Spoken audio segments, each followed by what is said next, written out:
Hello जय हिंद बच्चों, आप सभी लोगों का स्वागत है शिक्षा कैरियर इंस्टीट्यूट के इस ऑनलाइन प्लेटफॉर्म पे। तो चलिए आज की करंट अफेयर की क्लास हम लोग स्टार्ट करते हैं। ठीक है, तो अपने अपने कॉपी कलम आप लोग निकाल लीजिए और शुरू करते हैं हम लोग आज की करंट अफेयर और स्टैटिक की क्लास।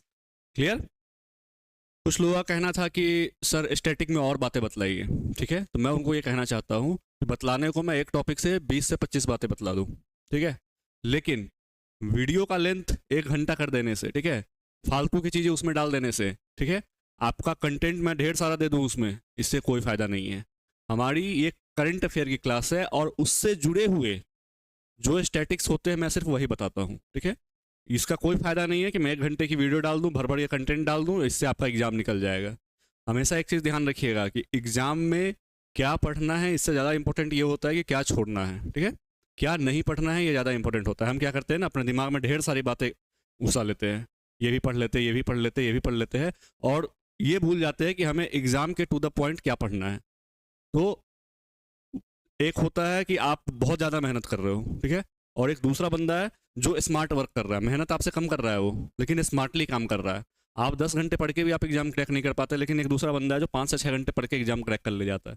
क्यों? क्योंकि ये वनडे एग्जाम है ना, इसका सिंपल सा ट्रिक है कि आप अपने माइंड का यूज़ कितना कर रहे हो। ठीक है, तो मैं वही स्टैटिक्स पोर्शन देता हूँ जो उस करंट अफेयर के पॉइंट से इंपॉर्टेंट होते हैं। ठीक है, बाकी के फालतू का कंटेंट देके मैं इस वीडियो की लेंथ नहीं बढ़ाऊंगा। क्लियर?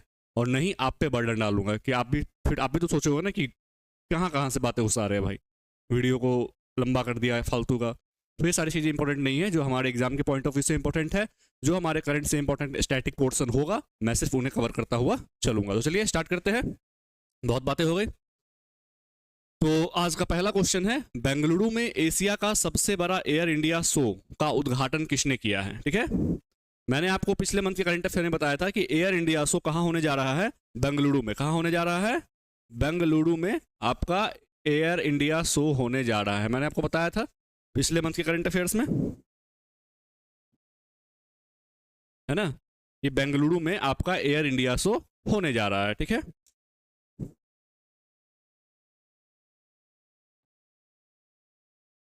और इसका उद्घाटन किसने किया है? तो इसका उद्घाटन राजनाथ सिंह, ठीक है, राजनाथ सिंह जी ने किया है। इसका उद्घाटन किसने किया है? राजनाथ सिंह जी ने किया है। और ये क्या है? ये हमारे वर्तमान रक्षा मंत्री है। क्या है? रक्षा मंत्री है। क्लियर? तो इसको लिख लीजिएगा, वर्तमान में हमारे रक्षा मंत्री कौन है? राजनाथ सिंह है, और इन्होंने ही बेंगलुरु में आयोजित होने वाले एयर इंडिया शो का उद्घाटन किया है। क्लियर? आइए देखते हैं। एरोस्पेस और रक्षा प्रदर्शनी एरो इंडिया 2025 का बेंगलुरु में उद्घाटन हुआ। ठीक है, कहाँ हुआ उद्घाटन? बेंगलुरु में हुआ। इस 5 दिवसीय कार्यक्रम में भारत की हवाई ताकत और वैश्विक रक्षा कंपनियों के उत्पादों का प्रदर्शन किया जा रहा है। केंद्रीय रक्षा मंत्री ने सोमवार को बेंगलुरु स्थित येलहांका वायुसेना अड्डा, इस वायुसेना अड्डा का नाम आप लोग याद रखिएगा, क्योंकि हो सकता है कि आपको बेंगलुरु में देखे या वायुसेना अड्डा पूछते। ठीक है, किस अड्डे पे, किस वायुसेना अड्डे पे आपका एरो इंडिया शो का उद्घाटन हुआ है या आयोजित किया गया है? तो येलहांका। ठीक है, याद रखिएगा, येलहांका, क्योंकि बेंगलुरु तो सबको पता होगा। ठीक है, येलहांका याद रखिएगा। क्लियर? इसको नोट डाउन कर लीजिएगा आप लोग।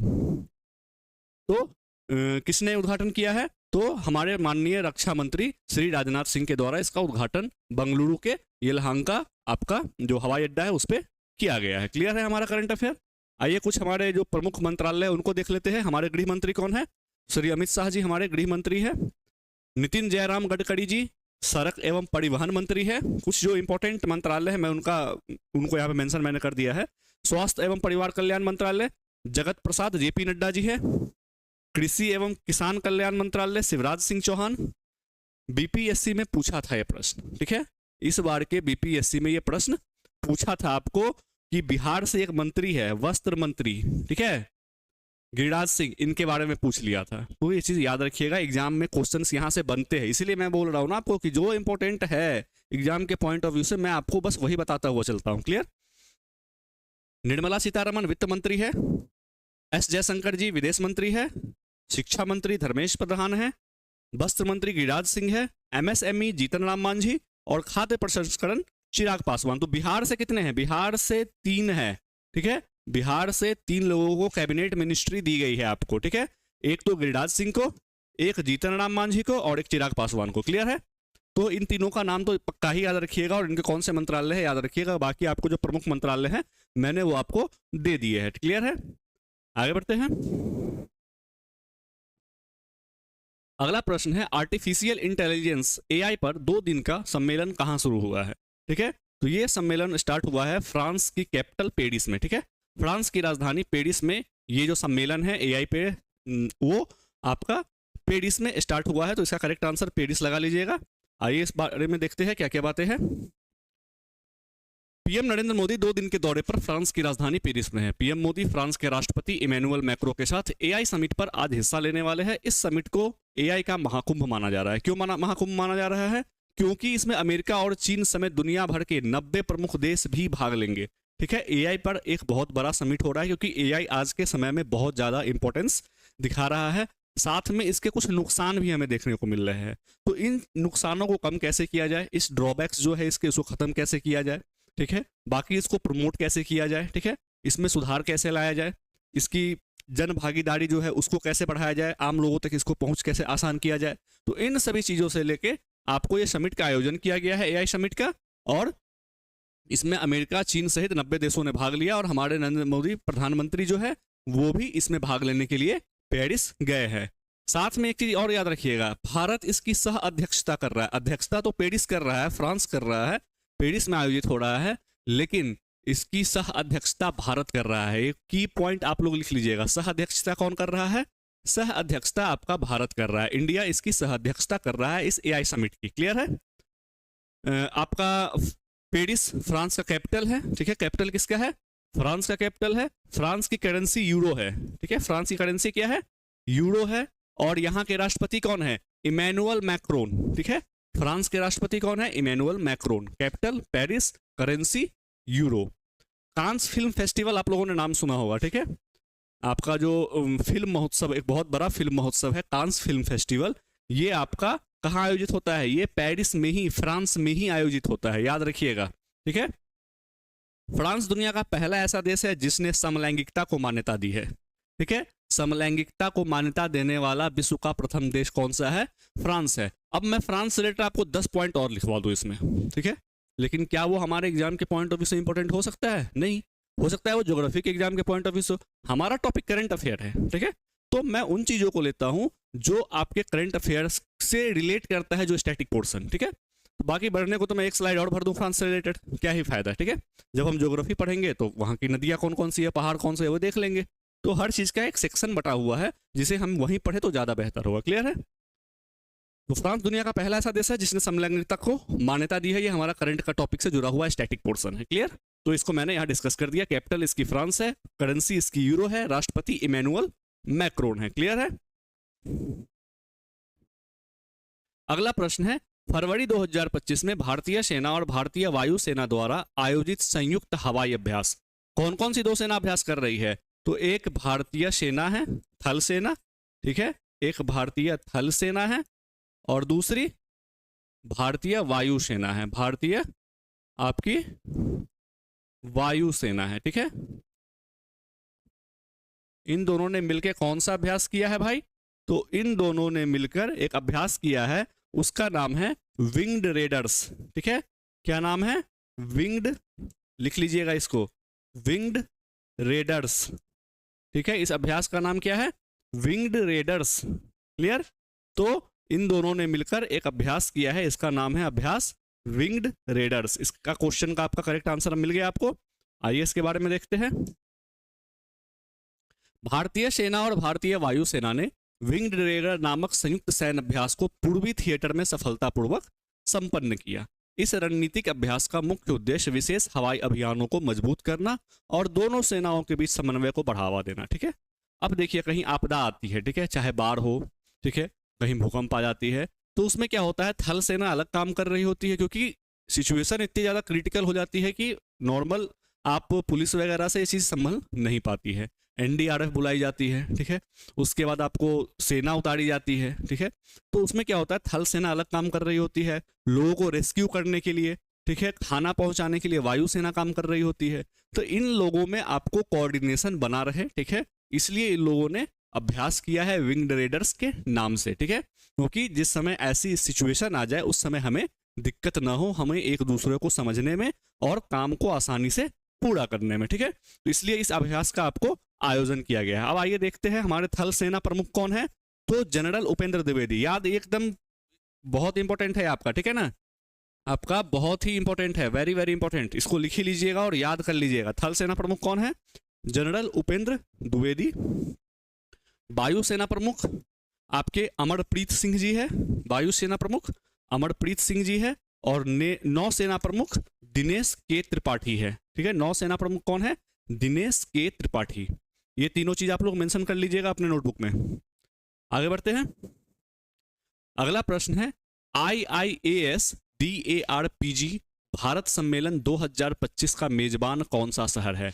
IIAS DARPG, ये जो सम्मेलन होता है ना IIAS DARPG, ये प्रशासनिक जो हमारे जो प्रशासन है उसको सुदृढ़ करने के लिए, उसको सही करने के लिए, उसको और बेहतर बनाने के लिए, ठीक है, आपको जो उससे जुड़े हुए लोग हैं, ठीक है, प्रशासन से जुड़े हुए लोग हैं, उन लोगों का एक सम्मेलन करवाया जाता है, ठीक है। और इस सम्मेलन का आयोजन कहाँ करवाया गया है? तो नई दिल्ली में करवाया गया है, ठीक है। इसका आपका आयोजन कहाँ हुआ है? तो इसका आयोजन नई दिल्ली में हुआ है, ठीक है। समझ गए इस सम्मेलन का उद्देश्य क्या है? आगे देखते हैं। IIAS DRPG इंडिया कॉन्फ्रेंस 2025 का आयोजन 10 से 14 फरवरी 2025 तक नई दिल्ली के भारत मंडपम में किया जाएगा। इस वर्ष का विषय, थीम याद रखिएगा, अगली पीढ़ी के प्रशासनिक सुधार, ठीक है, अगली पीढ़ी के प्रशासनिक सुधार, नागरिकों को सशक्त बनाना और अंतिम लक्ष्य तक पहुंचाना।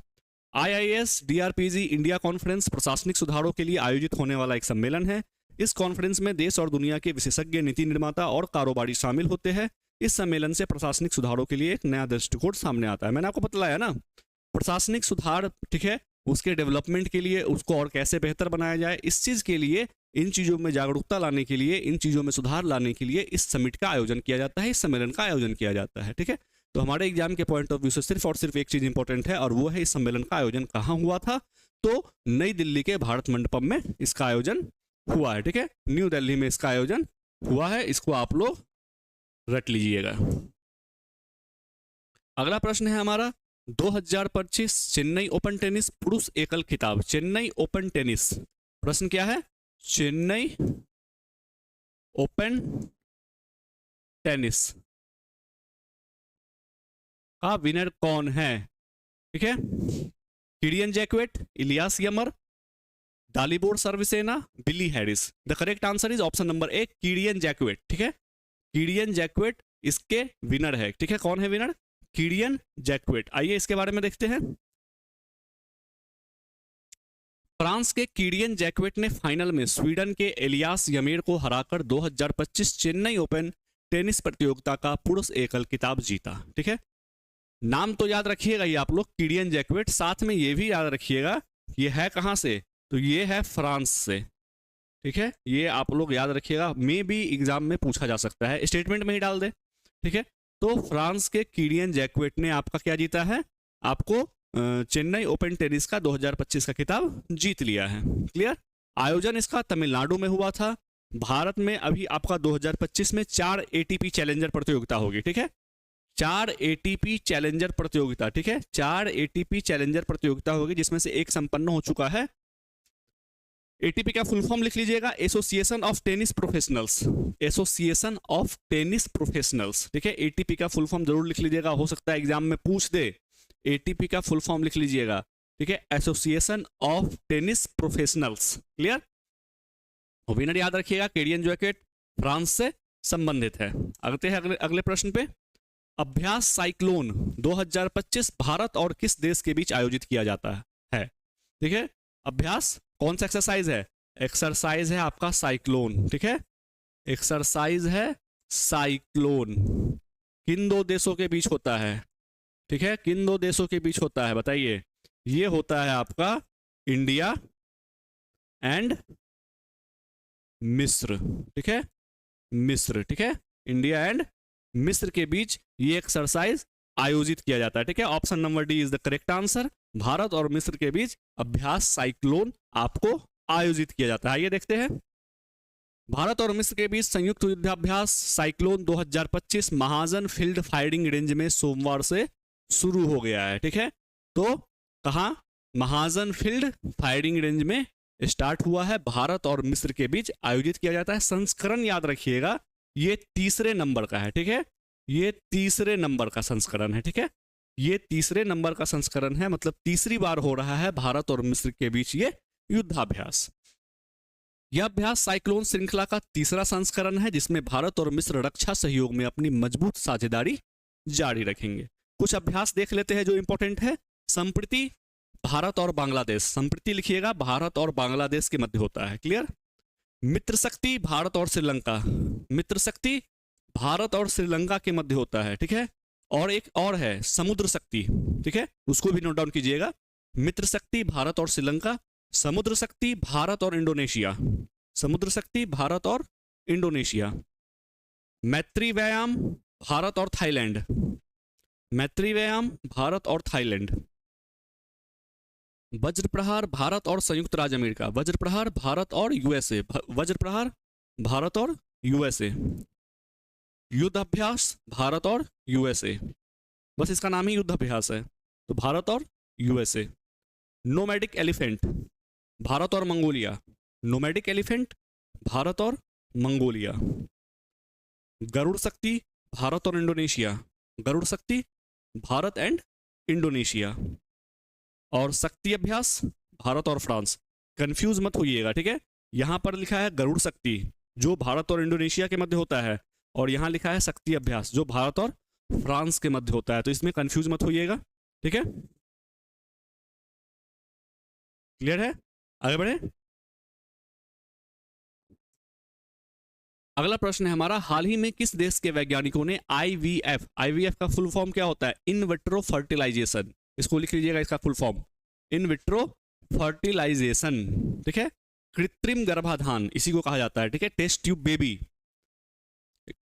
आईवीएफ तकनीक का उपयोग करके पहली बार कंगारू का भ्रूण तैयार किया है, पहली बार। मैं आपको हमेशा बोलता हूं जो क्वेश्चन में पहली बार आ गया, ठीक है, वो हमारे एग्जाम के पॉइंट ऑफ व्यू से क्या हो जाता है, VVI, वेरी वेरी इंपॉर्टेंट हो जाता है। ठीक है, कंगारू का भ्रूण बनाया है, पहली बार आईवीएफ टेक्नोलॉजी से कंगारू का भ्रूण बनाया है।